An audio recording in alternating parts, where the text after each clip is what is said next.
murders of 6 young women whose strangled, naked bodies were dumped on waste grounds in West London horrified 1960s Britain.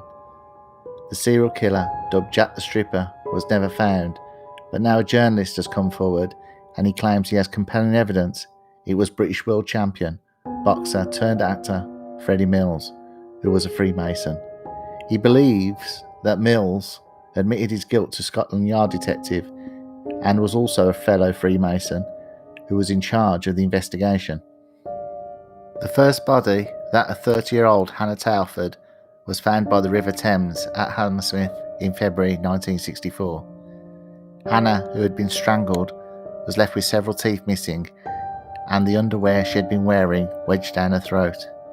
This grim discovery sparked a string of similar cases. 5 more women, all prostitutes, who were throttled and dumped on the Thames foreshore. The sadistic killer who knocked the women's teeth out while they were still alive and in many cases assaulted them has never been brought to justice. Former crime reporter Michael Litchfield says he has identified the fiend responsible, alleging the murderer was Freddie Mills, a British world champion boxer. Litchfield's sensational claim is that Mills admitted his guilt to the detective in charge of the probe before having himself assassinated by the Kray twins to escape justice.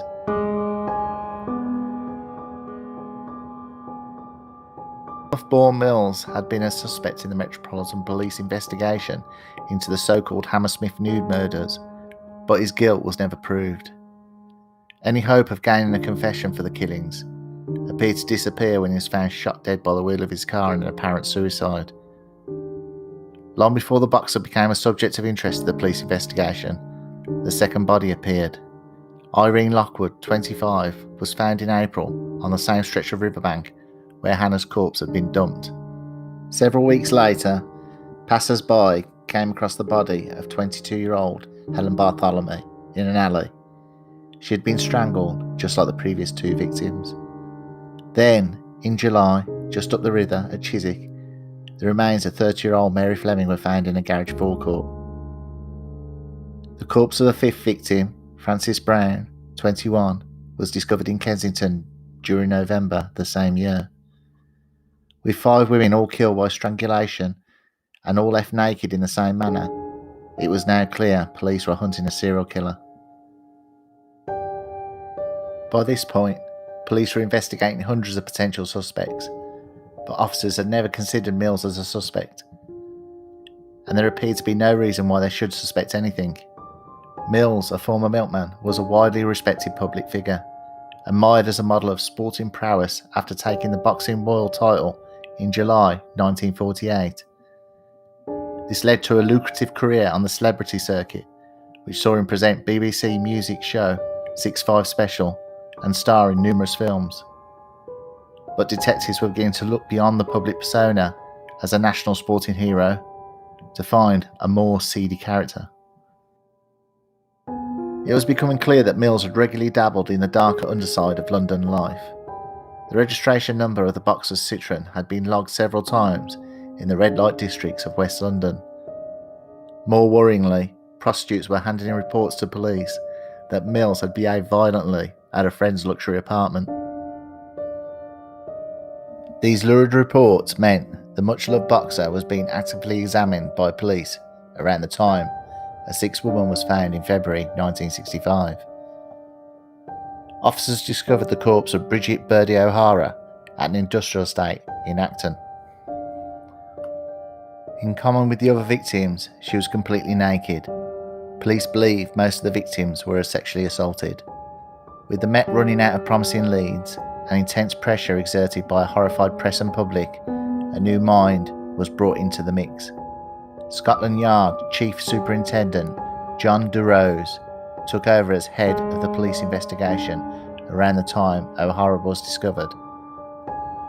According to Litchfield, this move was instrumental for Mills, as he shared a secret in common with Durose that the boxer would be able to exploit to his advantage. The 2 men were Freemasons, and both boxer and detective knew each other before their paths crossed in the early months of 1965. Clearly fearing he would be dropped as a lead detective if anyone found out, Durose did not share this fact with his superiors. By this point, Mills must have felt the noose tightening around him as police pieced together the evidence to reveal a fuller picture of his character. In return for Mills's admission, DeRose would help him enter a plea for the charges to be dropped from the murder to manslaughter on the grounds he did not intend to kill. Then, after a few days of getting his house in order, Mills would hand himself into a London police station. But as it would soon become clear, the boxer intended to do nothing of the sort.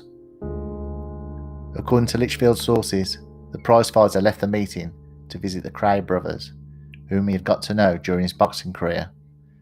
There, in what the author thinks was a cowardly bid to evade justice, Mills offered the brothers £1,000 for them to organise a hitman to gun him down.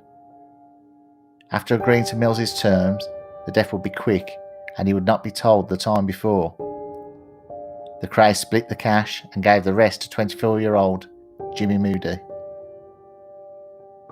Mills then borrowed a .22 caliber rifle from a friend, pretending it was a fancy dress party, a move he hoped would make his death look like suicide. It was then, according to Litchfield, that the champion boxer made an astonishing decision. Believing he could trust a fellow Freemason to keep his word, Mills made contact with DeRose and arranged to meet him at a secretive Orders London HQ. Here, among the grand decor on the lodge on Great Queen Street, the boxer is said to have confessed to killing all 6 women. Trusting his fellow Mason, Mills did not think to check for a tape recorder, which DeRose had used to record the entire conversation. The men then struck a deal.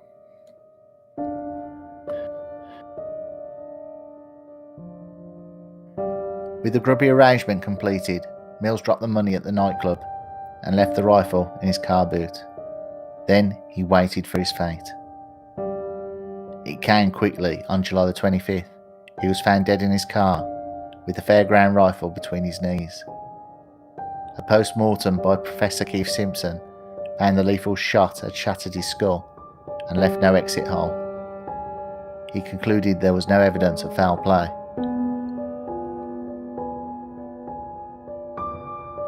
Freddie's death was suicide by proxy, murder by appointment, and self-financed. Yes, Mills paid a hitman to kill him because he couldn't bring himself to do it.